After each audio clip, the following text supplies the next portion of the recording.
6, 7, 8, 9. Okay, I need a pen.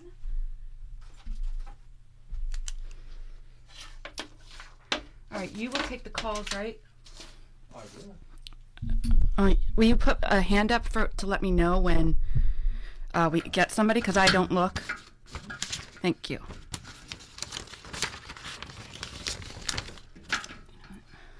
Are we on? Yes. Oh, there she is. I'm going to put her right into you. Okay. She's into the host queue. Ready? And you can pull her up there. Hello? Oh, babe, can't you just do it? So talk? Hang on. You do it. I don't want to have to worry about any of it. There you go. Hello?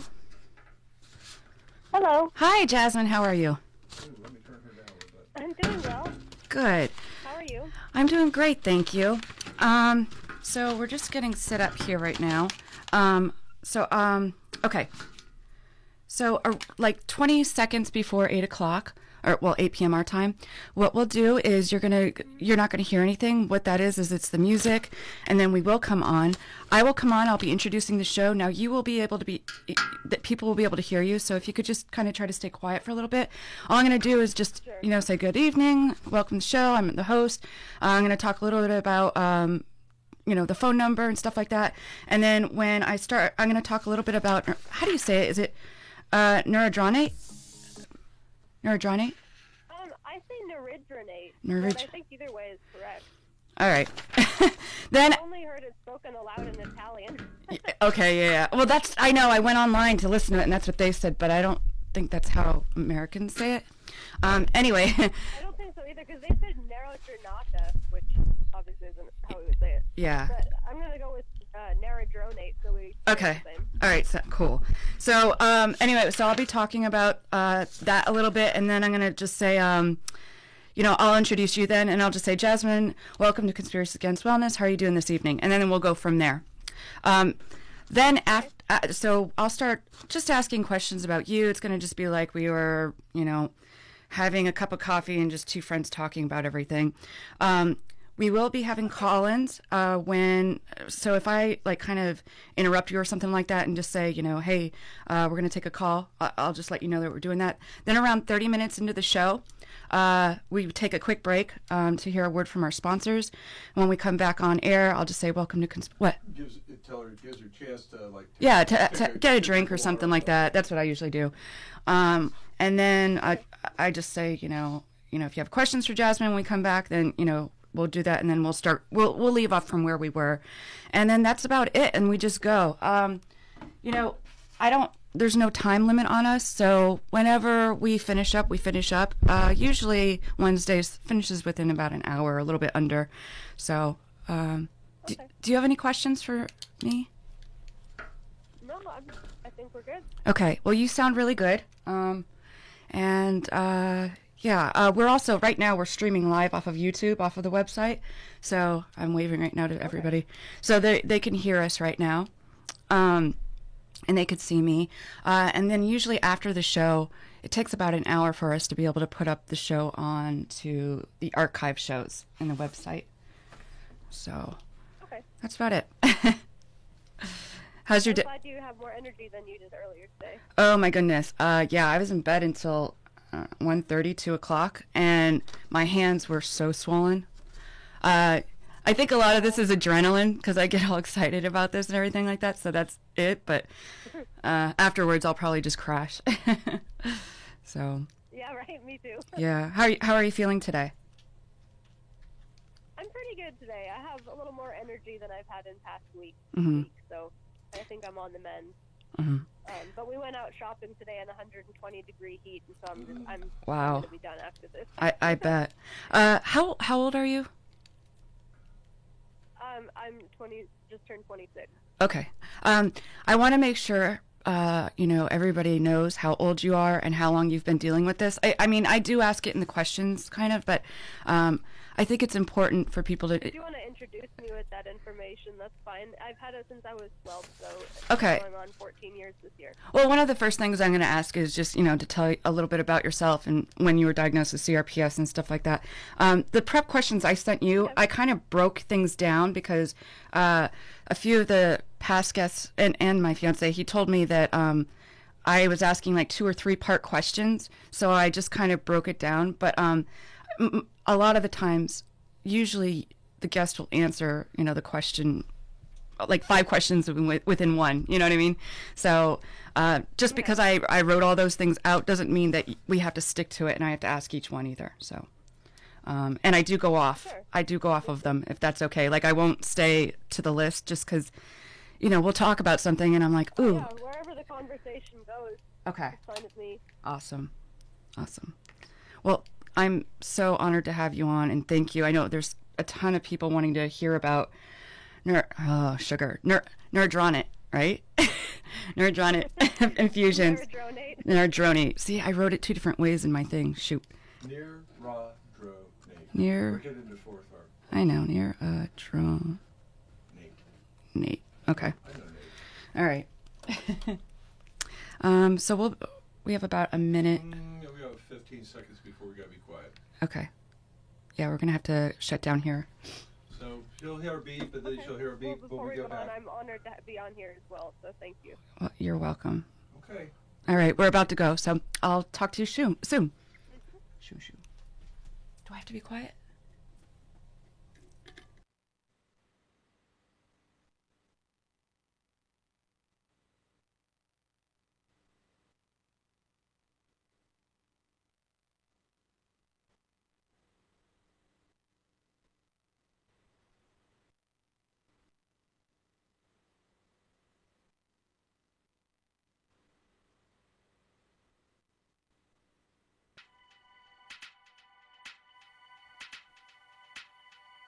Got something to say?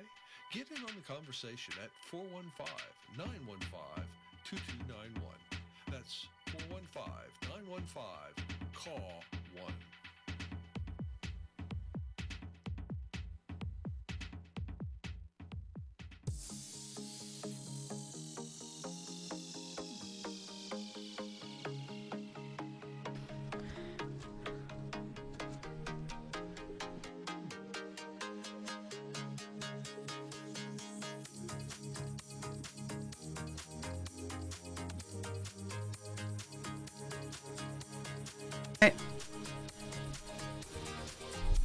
Welcome to Conspiracies Against Wellness with your host, Janelle Elgaway.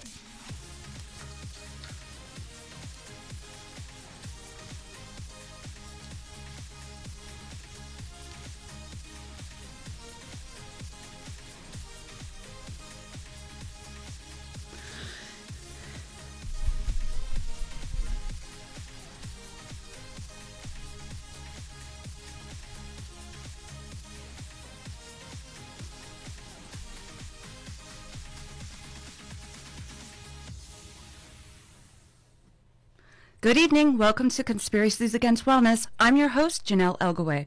Last night, we streamed audio and video live through YouTube from Kaw's website. If you'd like to watch tonight's show, you can go do it by going into our website. At the top, click on radio, then click on listen here, and you will be able to view us. Last night's show with guest Barbie Engel is on there as well. If you have a question for our guest tonight, please call in at 415-915-2291. Tonight, we will be talking with Jasmine Fuller.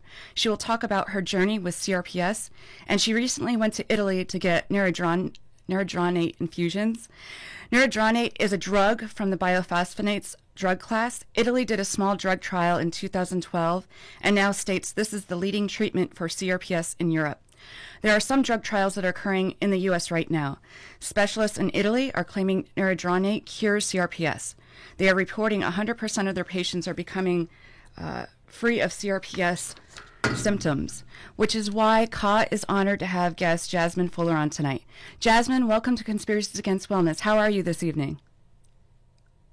Thank you. I'm doing well. Great. Can you please tell us a little bit about yourself?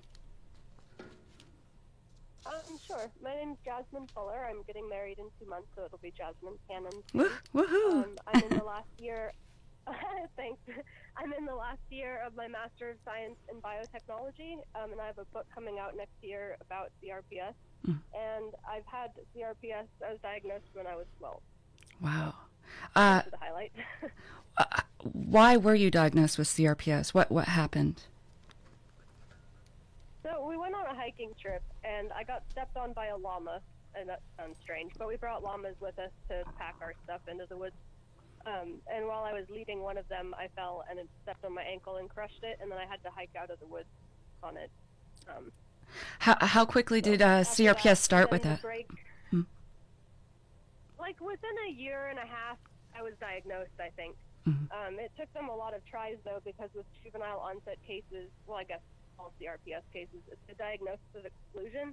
So I had to go through all the tests for like multiple sclerosis and other neurological disorders before they could narrow it down to this one. And then I just happened that my mom happened to go to like a research institute in Seattle, and they finally diagnosed me about a year and a half later. Okay. When you guys first found out about this, did you or your family know anything about it? And what did you guys do? No, and I don't think we fully knew how debilitating it was until I was in my 20s. It was kind of a matter of not wanting to know, and also a matter of like there was a lot else going on, and I was still functional. So other than going to the doctor more often than a regular person, I didn't really have to deal with it that much until I was in my 20s. Where did CRPS start in your body? Did it start? Did it start in your ankle where you crushed it? Yeah, it started in my right ankle, and when I was a teen, it spread across my foot. And then in my early 20s, it spread to my knee, too, after I had knee surgery. So now my whole right leg, I don't have much range of motion in it, and it hurts all the time. So it's in your lower body then, only? Yep. Okay. Lower extremities. And I've been using a wheelchair full-time for about a year and a half now. How has your family supported you? You said you're about to get married. Congratulations. Do your friends and your family support you? And what advice can you give to others, people that are listening in, that their family members have CRPS? What do you have any advice for them? That's a good question. I think part of what's difficult to communicate about CRPS to like caregivers or people who love us is that it's really difficult to articulate what it's like to be in pain all the time because it's not a natural condition. And it kind of wears on you after a while. So people who are with you have to put up with like more irritability and all these side effects of chronic pain that aren't pain themselves, but still cause risk within relationships. So I think my advice to caregivers and family members is just be really understanding of things that you have no like frame of reference to understand in the first place. How have you stayed so positive during all of this? I mean, did you ever have bouts of depression or wanted to give up? Yeah, but they were more like, I never wanted to give up because of CRPS. I think I just kind of had depression because I came by it honestly in my family. I don't know, it doesn't really bother me that much. I think it probably should bother me more than it does, but I don't remember a time very clearly when I didn't have CRPS, so it's gotten drastically worse and is a huge inconvenience in my life, but it also seems like what I'm supposed to be doing somehow. Mm-hmm. Well, you, by the way, I've stayed so positive. I don't know, that's kind of a multi-pronged answer. Like, I think staying positive has more to do with your circumstances and less to do with your pain levels. Mm-hmm. And I'm in really happy circumstances right now, so good. I'm a pretty happy person. You mentioned you have a book coming out and you're about to finish up your degree, or you have. Do you believe you're going to be able to work full time and do everything that you want to achieve in your life, work-wise, because of your disease? I don't know, and I don't know that anyone can know yet. For one thing, it hasn't been long enough for me to see the results of the Naradronate infusions yet. I've got about 3 more weeks before I can expect to see positive results. So, yeah, I think that I will be able to accomplish what I want work-wise, but my goals might have to be adjusted depending on what my body is capable of at the time. Mm-hmm. I would like to work full-time, but I'd ideally like to telecommute, so I don't have to go into an office every day. I've never had a driver's license. So I think that would be more accommodating of my health as well, to be able to work from home. So you recently had the Naradronate infusions in Italy. How did you first hear about these infusions? It just randomly popped up on my Facebook feed, and I thought it was fake. And I looked into it more, and there's legitimate studies supporting it. There's no data whatsoever on how it affects someone who's had it as long as I have, or how it affects pediatric onset cases. So I have no evidence whatsoever that it was worth it at all for me to travel halfway around the world. But figured it was worth a shot. Right. Did you know anybody prior until you went and got those yourself that had them? No, not in person. I did make a few friends online, and I'm still good friends with the ladies who I got infusions with, but I didn't know anyone in person who had gotten them. So what are these infusions supposed to do for CRPS? Because a lot of people, there's a lot of information out there, and I know there's a lot of questions, and they wanted me to, a few people asked me to ask you. I think people who are in pain are really susceptible to anything that gives them hope, and that's not a bad thing. It just makes it easy for companies to be like, we have 100% success rates, and then charge exorbitant amounts of money to travel halfway around the world. I would say that, yes, it is worth it to get these infusions based on the data that I've seen, especially if you've had it, I would say less than 5 years. The study was on people who had had it 2 years or less, but it takes that long to get diagnosed for most people. But anyway. So I would say it's worth it if you pay for it yourself and don't go through one of those companies. Well, last night Barbie Engel was on, and she mentioned that this is in a class of drugs called biophosphonates, and there are drugs like neurodronate in the U.S. Did you know about this? Well, bisphosphonates is kind of a general class of pharmaceuticals. There are several drugs in the bisphosphonate class that are legal here and in the EU, but for use with CRPS, it's only really available in Italy right now. Right. So there's another drug called Fosamax that I know is in the same category that they give, I think, cancer patients to like regrow when their bone, like neurodronate is for bone and blood cancer patients who have had their bones thin. Like osteo, right? So it's like, yeah, from osteoporosis. So it's still like it exists in the United States, but not for CRPS patients. That makes sense. Okay. So tell us about your trip to Italy. How are the doctors there? I think they were pretty competent. It wasn't as detail-oriented as I would have liked. I think that they should chart side effects more, and they should chart patients' experiences to get more data out of it. But I have nothing particularly negative to say about the experience. It was very streamlined and efficient. Yeah, I would. Did they seem to really? Did they? The one in Bologna. Okay. Oh, do they have more than one place to go? Yeah, there's several. So there's hospitals throughout Italy that are offering this now. I went to the one in Bologna called the Policlinico di Sant'Orsola Malpighi. Okay. So I'd be happy to give anyone contact information if they want to contact me about that. Okay. Do they really seem to understand what CRPS is? Because it seems like when you go to a doctor here in the United States, some of them say, yeah, I know what it is, but they really don't seem to know what it is, by the certain treatments they want us to get. So did they really seem to understand it? Yeah, I know exactly what you mean. This doctor I saw on Monday, I had to explain to them what it stood for. They had no idea what it was. At any rate, the doctors in Italy, the one I saw was Dr. Malavolta, so I can only speak about her at the one in Bologna, but she was very familiar with CRPS. I got the impression that that's about all she does is see patients with CRPS or other complex neurological problems, so she was very efficient and competent. So say if somebody is thinking about going to Italy to get these trials or infusions, like how is it set up? I mean, when you get there, do they take care of you the whole entire time? Like, how does this work? So I heard from another patient online that there's a hospital in Rizzoli, I think it's called Rizzoli Orthopedic Institute or something, where they keep you in the hospital for 12 days or however long it takes for them to do their course. And they have a lot of physical therapy involved, and they keep really close track of you. So if you want like a super close observation with the help of lots of physical therapists, I would recommend that one. This one was really like they left you to do everything on your own. So we rented out an Airbnb house near the center of Bologna, and then we just got wheelchair taxis that would take us back and forth to the hospital. And luckily there was a grace period of like an hour or 45 minutes after the infusions before I would get really sick from them. So we'd be back at our apartment before the side effects kicked in. And one good thing is that even if you have bad side effects, like I unfortunately did, there's several days of recovery between the infusions. So it's not too hard on your body, even if you go to the one where you're not in the hospital all the time. Did they know English, or did you have a translator? Just Google Translate, but it worked. They didn't speak a whole lot of English, no, but enough to get their points across. I made pretty good friends with my nurse there, Gaetano, and you don't have to know a whole lot of each other's languages to get along.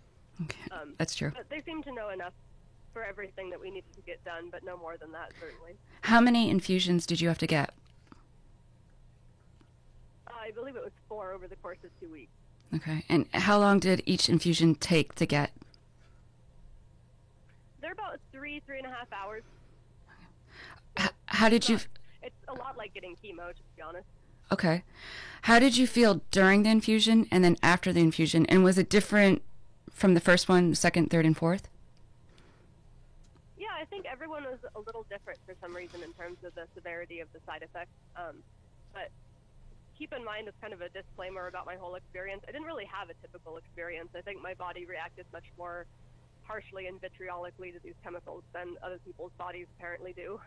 But for me, it was a lot of pain. It felt, and still, like 3 weeks afterwards, sometimes feels like the inside of my bones have become sharp, like there's thorns inside of my bones or inside of my muscles that are poking me constantly. Or like, I also say it's akin to like lots of bees stinging you on the inside. So I had a lot of increased pain, and I didn't really have a whole lot of tolerance to spare for that. But it's getting better slowly. Were you actually sick? Did you get like flu-like symptoms? What was it like? Kind of. The first one, I had really bad flu-like symptoms, vomiting, and then for the ones after that, they gave me an anti-nausea prescription. So I think I still would have had those effects had I not taken that medication. But that's a tip for anyone listening: is ask for Plasil, Plasil, and it'll like diminish what side effects you have to deal with. Do they? I had the typical flu-like symptoms.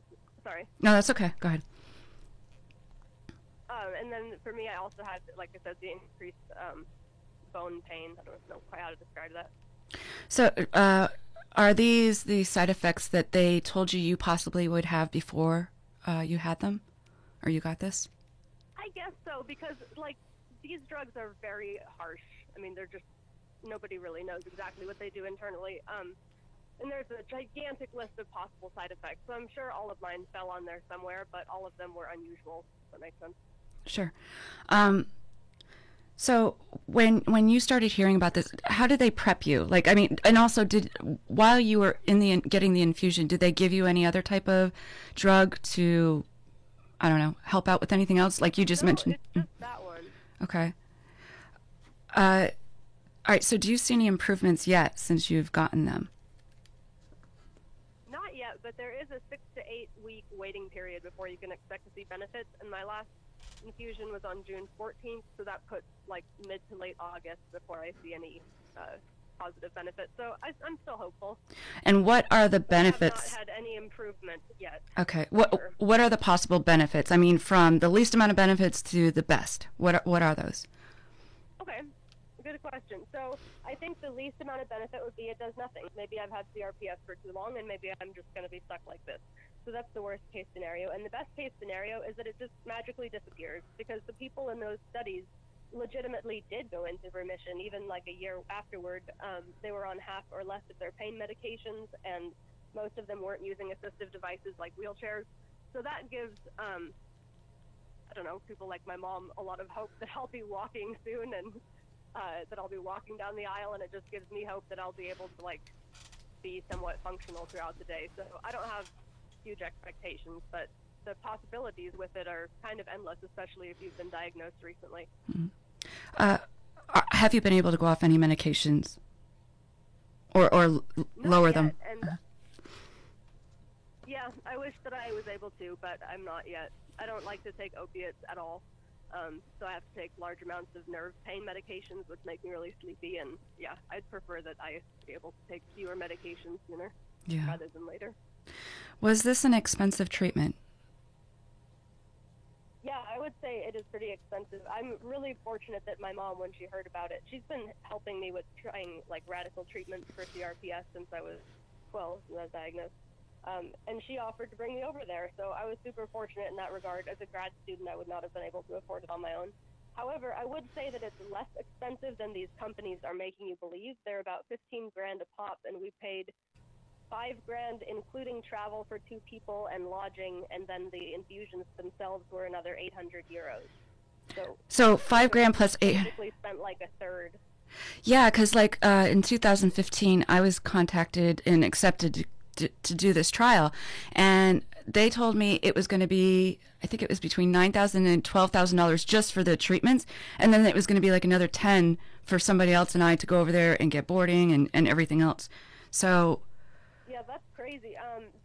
There are trials in the U.S. as well if you don't want to travel abroad. There's ones in a lot of major cities now. right, You they have placebos, know? correct? Another option too that's affordable. Yeah, they get The placebos. one that I was talking with in Phoenix did not have a placebo, Okay, but maybe other ones do. I'm not sure.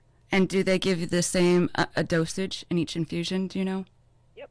Okay, because It is exactly the same as the European protocol. It's just free here, actually, right. Well, if you're in those trials. I think the last one I heard about was a few months ago, and I heard that there would be a placebo in it, and that they only give you like 60% of the drug, and I think it was way less the year before even. So, Interesting. Well, I know the one in Phoenix is still, and I think Seattle too is still accepting participants. So okay, cool. Yeah, I think there's one in New Those York. ones don't have a placebo. hmm Does insurance cover this?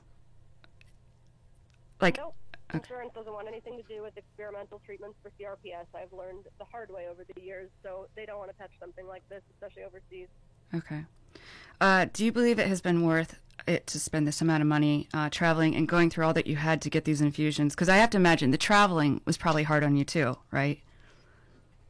It was 3 days both ways for me, so it was fairly exhausting, yeah. Yeah.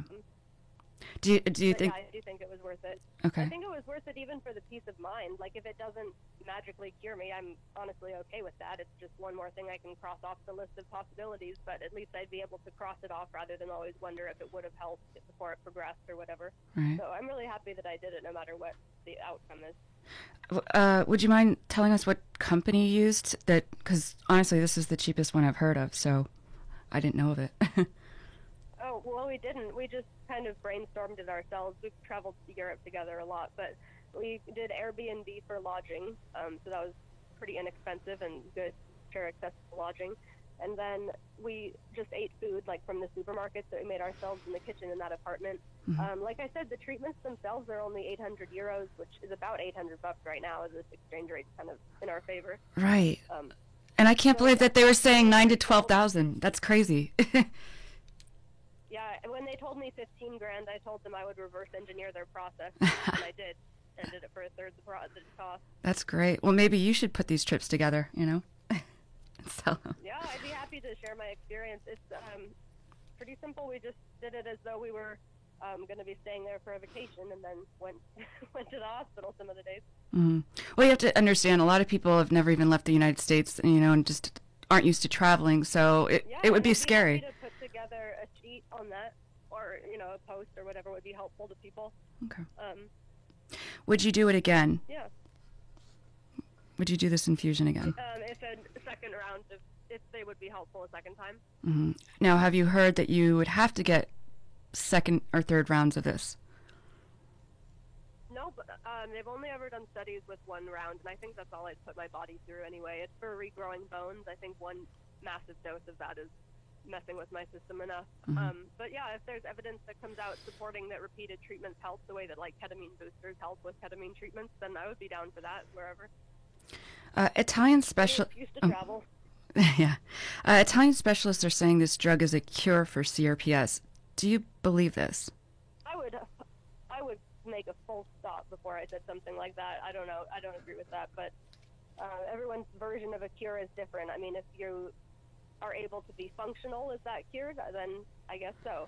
But if it's that everyone who goes through this experience has zero pain afterwards within 6 to 8 weeks, I would call their bluff on that one. Yeah. Well, you know, when I hear it, and I know a lot of other people in the CRPS community, they hear cure and they're thinking this is the cure, you know, and It's like nails on a chalkboard. Everyone Yeah. is coming out with a cure every year, and we just can't keep getting our hopes up like that. right. I mean, I think there will be one possibly one day, but we have a long way to go. I mean, we have to get a lot of awareness first. We need people to do trials on different things and different treatments. And it's just, I mean, if doctors don't even know what this really is yet, then how can we get a cure, you know?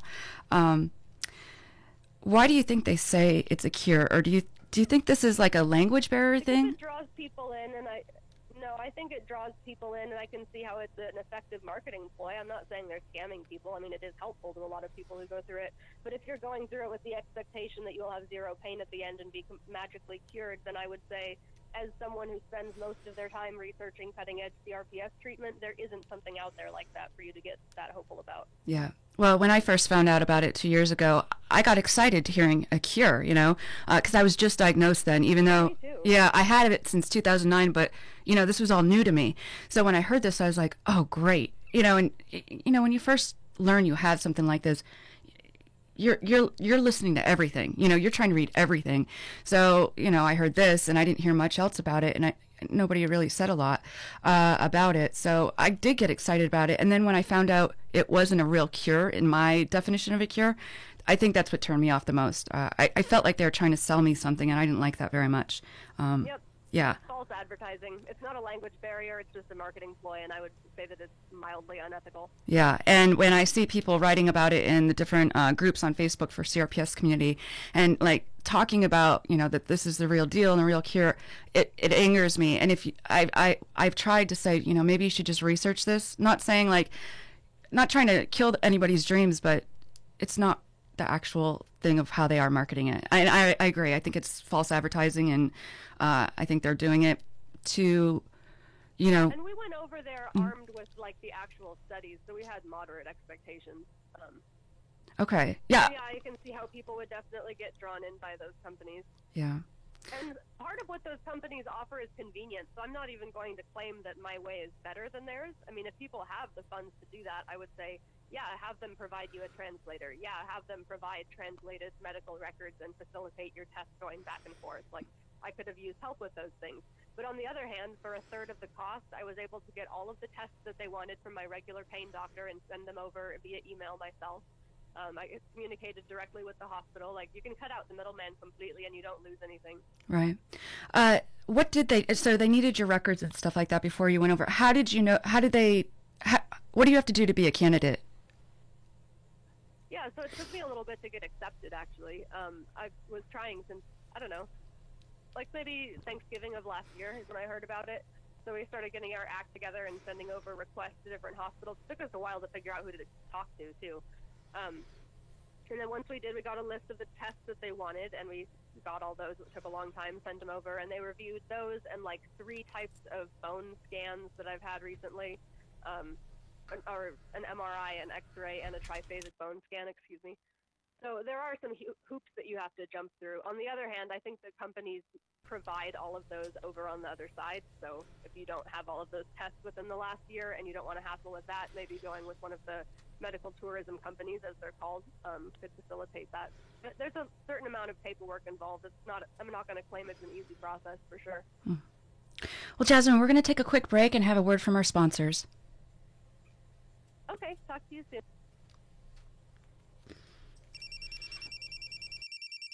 Hey, Sam. Say, I just heard about something that might really change your life. What do I mean? Well, you said your mom was having some medical issues, didn't you? And didn't one of your daughter's friends get approached by a stranger in the park last week? Yeah, I remember. Well, you've got to see this new technology.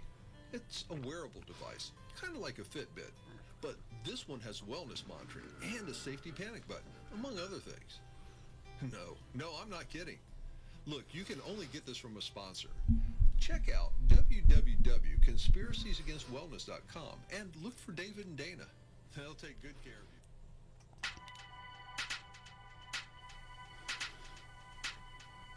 Got something to say? Get in on the conversation at 415-915-2291. That's 415-915-CALL-1.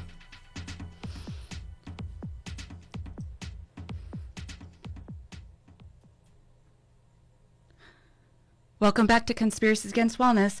If you have a question for Jasmine, please call in at 415-915-2291. Do we have you back, Jasmine? Are you there? Yes. Hey, okay. Sorry about that. I am. So I wanted to talk a little bit more about your journey with CRPS. First, do you have any other chronic health issues or diseases? Kind of. I think they're all related. kind of part of my master's thesis, actually. I didn't make the connection until this year, but for a lot of my childhood, I had severe respiratory issues. And after reading this book called Putting Out the Fire, sent by Dr. Katinka van der Merwe, I'm beginning to think that they're all kind of correlated to each other. But yeah, for most of my life, I've had this kind of strange allergic reaction that's like half anaphylaxis. Does it run in your family? And lasts for a really long time. Mm-hmm. No, it's just bizarre. None of my doctors were ever able to figure it out. I went through years of allergy shots and years of allergy tests and stuff like that. But as I got older, it just kind of improved on its own. But it's still a problem if I'm around people with either cat dander or strong perfume on them. Mm-hmm. What treatments have you done, and what has worked and what hasn't worked? Oh, goodness. Okay. So starting at the beginning, I've done bouts of really intense physical therapy, which, of course, is what they tell you to do when you're first diagnosed, and it sometimes works and sometimes it's just a lot of pain for no reason. And for me, it was just a couple of summer vacations of pain for no reason.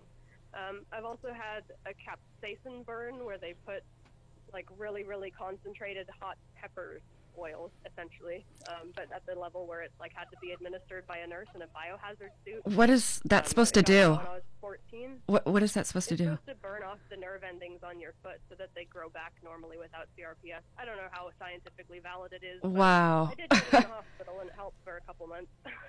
Okay. Why didn't you do it again if it helped? It was just excruciating. Uh-huh. I bet. I don't know why I didn't do it again, other than that I went off to boarding school and it kind of slipped to the back of our minds. But by the time I got back, it was severe enough that we needed, more intense treatment. So then I was in boarding school from 15 to 17, and when I got back, I started treating with ketamine treatments, ketamine infusions. I had like maybe 4 or 5 sets of those in Seattle before they stopped being very effective. Okay. What else have I done? I have a spinal cord stimulator installed so there's like 8 wires going up most of my spine, and then does that help? Back in my lower left back, and yeah, it does help a lot. Okay. For sure, I would recommend that one. And I'm getting a second kind of spinal cord stimulator called a DRG, or dorsal root ganglion stimulator, this November. So that's in the works as well, and that'll be added underneath it. I have a question, because with CRPS, any type of minor surgery or anything like that, this can spread. Are you afraid that it will spread? Because I was supposed to get a stimulator for years, and I won't do it because I'm afraid of that. I am afraid every single day of it spreading, but I'm not going to let that hold me back from getting the latest and greatest technology that might help. Do you think that there's other things that you can try before you go ahead and do that, or have you done everything that you have heard about so far? I pretty much have done everything I've heard about, and there's a lot I'm not mentioning, like acupuncture, naturopathic tests, I don't know, pretty much everything you can think of that people do to treat CRPS. I even got energy work one time. So I think part of it is that I'm at the end of the line in terms of available treatments, or getting towards the end of the line. And part of it is that I'm really interested in biotechnology. If there's something that can help improve my quality of life, I'm willing to jump through hoops or take risks in order to affect that change. What have you done with your diet? Have you changed that at all? And has it helped? No, my diet, I don't have a very good appetite, so I kind of graze throughout the day, but I eat pretty healthily. Mm-hmm. The only reason why I mention it is just because, I've changed that, and I changed it to, it's pretty strict actually, but it's really helped a lot. And I just feel like a lot of times there are things at our hands that we all can do, but we just don't do it. I'm not sure why. So that's why I was just asking. And okay, so you've done acupuncture, all that stuff. So has any of these things ever helped at all or changed anything that you'd want to suggest? Because I would say ketamine was the most effective when I started getting them, and then they kind of decreased in efficacy. I don't know why. After it has spread, though, there hasn't been a whole lot that helps other than Lyrica and my spinal cord implant.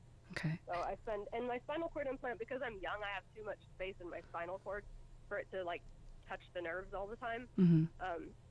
So I have to lay flat on my back for me to actually feel the effects of it, which is a little inconvenient, to say the least. Have you tried stem cell injections? No, and that was going to be on the list of things I want to try either this year or at the beginning of next year. Mm-hmm. The dorsal root ganglion stimulator is a less intense surgery than the regular SCS. I would mention that too. So I was laid out for months and months following all those spinal surgeries to get the one I have now. Okay. But this one, the recovery time is estimated to be much less. It's a smaller incision and less machinery. So would you actually talk about this in more detail a little bit? Because I know there's a lot of people out there that don't know about it. They're wanting to know, and they haven't met somebody that can. Absolutely. Okay. So it is a little barbaric. I mean, when you think about it, they're hacking it. It's biohacking. It's called that for a reason. I mean, you're going to feel fingers in your spinal cord. It will be excruciatingly unpleasant. But what I will say is that that's extremely short-lived in exchange for a lot of years of pain relief to some extent. So I would say that it's worth trying if you've run out of other options. The DRG stimulator is different. I think if that had been available 2 years ago in the U.S., I just would have gotten that one instead. The one I have right now is a Medtronic spinal cord stimulator, and it's designed to overlay pain signals coming from my legs before they reach my brain. So it feels like my legs are buzzing when it's on. And the one that I'm getting next, the DRG stimulator, that one just sticks. It has a little tiny wire that sticks right into the dorsal root ganglion at the base of your spine, and it kind of filters out somehow. I don't understand the science behind it, but it filters out which pain signals are valid, so to speak, and which are just kind of faulty neurological feedback. And over time, that's supposed to train your brain to receive less of that feedback and lessen the CRPS over time. Okay. I won't be able to feel it working, but had that been available 2 years ago, I think I just would have gone with that one rather than get both, because I'm a small person and that's a lot of metal. So you're going to have both of them in you. They're not going to take the other one out? Yeah, so when I signed up for this, I kind of thought they were going to take the other one out, but they're just adding it underneath. Huh. Okay. All right, so the goal is to have less CRPS symptoms. Is the goal also to be on less medication? Are they saying that you'll be able to go off medication? Are they saying you're going to be able to walk or have less pain? What exactly are they? What will this do for you? I'm kind of an oddball case, and I don't know that anyone really knows my prognosis. So yeah, they haven't really given me any clear expectations. Okay. What do you mean? If it works, I hope that within a year. Why are you an oddball case? Oh, because I got it when I was young, and also because it just kind of leaped up in severity a couple of years ago. So now it's a lot worse than it was, and nothing seems to affect it. How is it? Normal pain meds. How has it gotten worse? In what way? So I have kind of Parkinsonian symptoms, like the onset of Parkinson's, where without the tremors, I'll add that. But my proprioception is off. So your proprioception is kind of your sixth sense, so to speak, and it's your body kind of telling where your other body parts are. Mm-hmm. And my brain is really bad at keeping track of my feet. So I can kind of shuffle along and put my feet in the right place if I'm looking down at them. But that's the way it's gotten worse, is that I used to be somewhat functional. My foot just didn't flex, so I kind of had a little bit of a limp if you look closely. Mm-hmm. But now that it's spread and worsened in severity, there's major issues with where my brain thinks that my feet are, and so I fall a lot of the time. I'm so sorry. Do you have a good team of doctors right now that understand this and know what to do, or have ideas at least? I would say at this point, for the last few years anyway, it's been mostly me coming up with new things that need to be done and new treatments I want to try, but I do have a team of doctors who I like and trust, even if they're not particularly proactive about my case. What's next for you? What are you going to be doing in the next year, 5 years? You mentioned you have a book coming out. Yeah, I'm kind of an adventuresome person, so there's potentially a long answer to that question. But the short answer is that I'm getting married in a couple months and going on my honeymoon. That's coming up. And then after that, I have those spinal surgeries. And after that, I go back to school. So I will start my last year of my Master of Science in January of next year and be in school full time. That's pretty grueling. And once my master's thesis is completed, I will be simplifying it down and publishing a simplified version as a book. The working title right now is How to Cope, Survive, and Thrive with CRPS, Understanding One of Nature's Most Frustrating Quirks. Okay. So keep your eye out for that really long title. Bookshelf. How long is the book? Is it It's not written yet, but it's going to be, I project it'll be about 100 pages, the ebook version of it. Okay, great. My thesis will probably be closer to 150 or 200, depending on how in-depth I go with something. So is your thesis and well, what you're doing for school, is that because of what you have? Yeah, it's a little bit odd how it happened. I went to this school which has exclusively like majors in futuristic science. I started attending UAT because they had a really thriving like futuristic science program. I'm not sure how else to phrase that. And I was planning to major in genetic engineering and or artificial life programming, but I fell in love with CRPS research in kind of an inadvertent way. One of my class projects last summer, I created a study, and I was just curious how many people with CRPS had a family member with very significant neurological problems. So I designed this small survey for a class project, and then it went viral a bunch of times, and it's now called the Make Your Voice Heard Project, and it's the largest study of its kind. So that drastically reoriented me and redirected me. That's awesome. So my thesis now is on what? Are you? What was the outcome of that, if you don't mind sharing? No, I don't mind. I'm still collecting results, so I mean the sample size is big enough now to draw conclusions. But if you want the link and you want to take it, definitely let me know. One of the most significant results so far is that 14% of my respondents with CRPS have a family member with either Parkinson's, multiple sclerosis, or CRPS, which is drastically higher than the incidence rate of those diseases within the population. Mm-hmm. So I think using that data and using my master's and using my thesis, I'm going to try and get a job in a lab and try and orient their project more toward CRPS research. So that's, to loop back to your other question, that's kind of what is in store for me, is that after I get my master's, I'm going to try and get a job in a research laboratory, but at the same time, I'm going to be doing my PhD in neuroplasticity, which I believe is the cutting edge for where CRPS research should be headed. That's awesome. I wish you the best of luck, and I definitely want to follow you on that. Do you, right now, when you've been going to school, are you able to actually go to school and go to classes, or do you do a lot of it at home online? It's about half and half.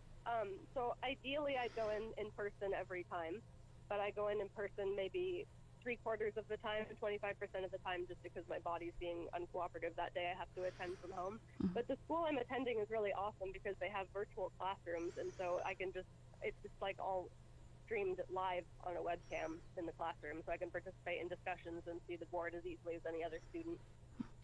What suggestions do you have to our listeners that are new CRPS people, or that have had it a long time and just are a little bit lost and don't know what way to go?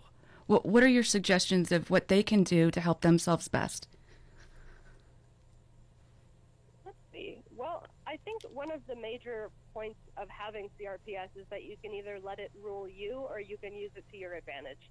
So I'm not quite sure how I ended up using it to my advantage, but that seems to be the field that I've ended up in, and I love it. But everyone has their own way of turning their trials into triumphs if they look at them in the right way.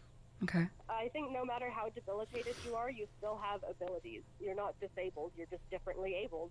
And kind of jerry-rigging your life around those things that you can't do anymore gets really, really frustrating over time, especially if you've been diagnosed like after you are in a long-term relationship or a marriage and your spouse or partner is like not taking it very well. I know that happens to a lot of people I talk to online. Yep. There's a lot of reasons to lose hope, and I think you have to selectively choose that none of them are going to have that effect on you. Yeah, I agree. It is a choice.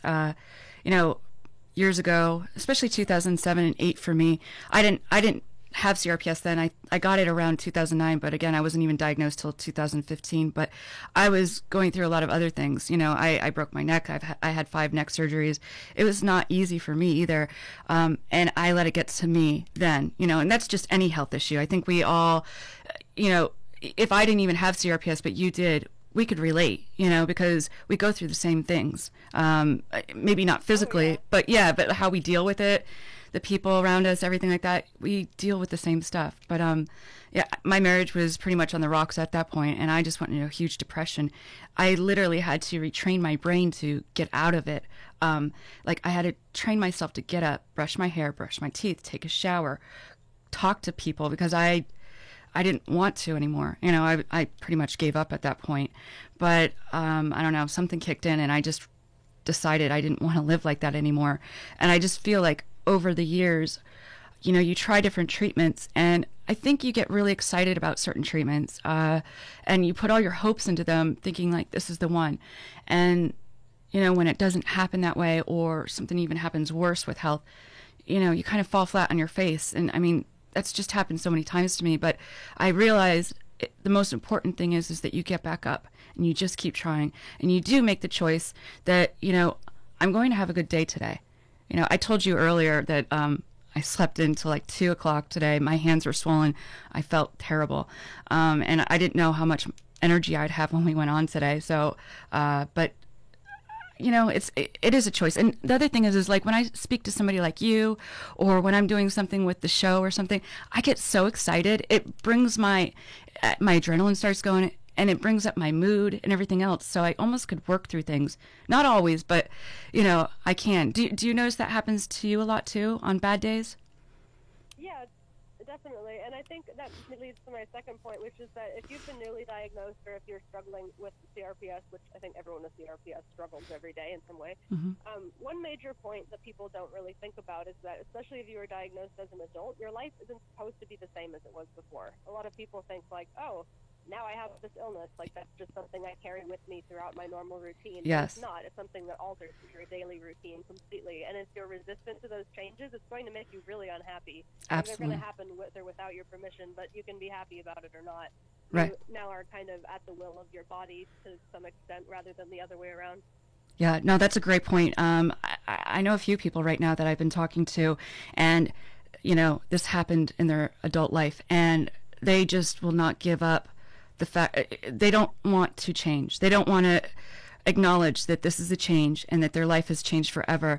And I've noticed also some people will take this and just be like, my life is over because of this. It really isn't. You know, I think the biggest thing we have to realize is we just have to find and be open to having new likes and new loves and new dreams. And no, we're not going to have the same life as we did prior to a healthy body and a healthy, you know, mind and everything like that. It's going to be different. But the more quickly that you can change and grab onto that, I think you're absolutely right. The more quickly you will actually start to enjoy life again. Because if you let this define you, it's going to define you. You know, just like anything in life. But if you kind of give into it, accept it, I wouldn't say love it, but accept it, you know, you can move on and you can have a good life. Rather than against it. Exactly. And the more that you want to dig your heels in and work against it, you'll never win, I don't think. Yeah, and that's a way to frustrate yourself to craziness. Yes, heck. Going with the flow is something that definitely applies to us more than most people. Right. No, and you know, it isn't an easy thing. And this is the other thing too, I think it's important, is those things that we do have control over, like what we eat and put into our bodies. You know, if we decide we want to exercise, and when I say exercise, I'm not talking about, you know, healthy exercise, like when we used to be able to go to the gym or run or do whatever. I'm talking about just movements, getting up, doing whatever. If you have it in your feet, do something with your upper body. If you have it in your upper body, do it with your lower body. If you have it all over, you know, just there has to be something you can do, even on the days that you don't want to do it, you know. I do, yeah, and that's another thing is structure and routine is really key to staving off depression. Because when you're depressed, it's really easy to go all day without eating, or it's really easy to go all day and eat everything in your fridge, depending on how you deal with depression. Yes. But it's kind of hard to make yourself stick to a structure and routine, especially if your routine has been completely altered by this diagnosis. And it's understandably earth-shattering. I think a lot of patients are inclined to view a CRPS diagnosis as a period, a full stop, like it's the end of a sentence and they don't know how to go on from there. Yes. But it's not. It's a semicolon. I mean, you have to pause and breathe and continue on with an entirely new clause and idea, but it's not the end of the sentence. Right. No, and you're absolutely right, because you have to think, okay, if you're an adult, you probably have a job, full-time job, you probably have kids, family, whatever, and you have a very, very full life. And that is a structure, though, you know, and suddenly, okay, say if you can't work anymore and, you know, maybe your husband or wife wants to leave you, maybe you can't do the things you want to do anymore, you don't have structure. So I think that's a great point. I think, from morning to night. To artificially install it in your life. Yes. At one point, I don't know, a few years ago, I just decided, or last year, sorry, if I can do like my basic level of accomplishment for the day, if I do a half an hour of yoga and I pray for at least 20 minutes, then I'll consider myself accomplished for that day. And it helps to have those benchmarks that are accomplishable on most days, although not on your worst days, of course, but that you can feel successful about even if you don't have anywhere to go that day or anything really to do that day. So what is the average day for you, a structured average day for you? Well, right now I'm not in school, so there's less structure than I'd like in it. But my typical life down here in Arizona is I wake up really early because I only sleep, I don't know, like 4 hours, 5 hours at a time. So I'm kind of a night owl and a morning person. But I'll get up. My pain is worse in the morning, so I'll spend about an hour just trying to not move very much after I take my medications. And then I'll do yoga, and I'll pray for quite a while. It takes about an hour of my day. I spend a lot of my day hanging out with my fiance. He owns a landscaping company, so in Arizona that means that you're out of the house at 4 in the morning and back when most people start their days. Mm-hmm. And then I do a lot of research. I wouldn't say I do it every day, but I do spend a lot of time doing research and communicating with people about my study or people in the CRPS community. And I've got several other projects up my sleeve in regards to school as well, so I keep myself busy. It sounds like it is discouraging to be so housebound a lot of the time, though. Yeah, I agree with you on that. Is there anything else you would like to tell our listeners before we get going here? Oh, I don't think so. We covered most of the major bases, but I enjoyed myself. Thank you. No. Well, Jasmine, thank you for coming on Conspiracies Against Wellness. I appreciate your courage and love for life, and thank you for sharing our journey, your journey with CAW. Yes, of course. Thank you for having me on. Have a great night. Next Tuesday, CAW's guest is Dr. Philip Getson. He is one of the leading doctors in the world concerning CRPS. Have a wonderful night, CAW Nation.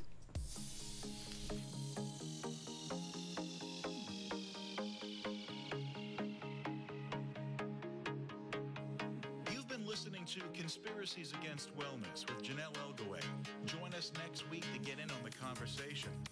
The opinions expressed on this program are those of the hosts and callers, and not necessarily those of EXG, LLC, its employees, or sponsors. I'm David Schiff.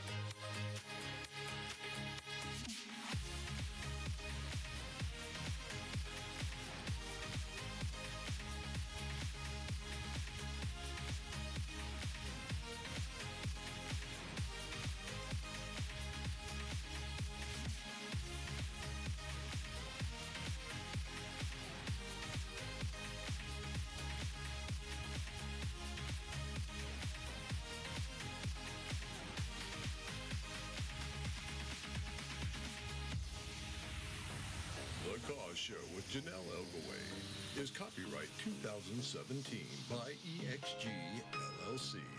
All rights reserved.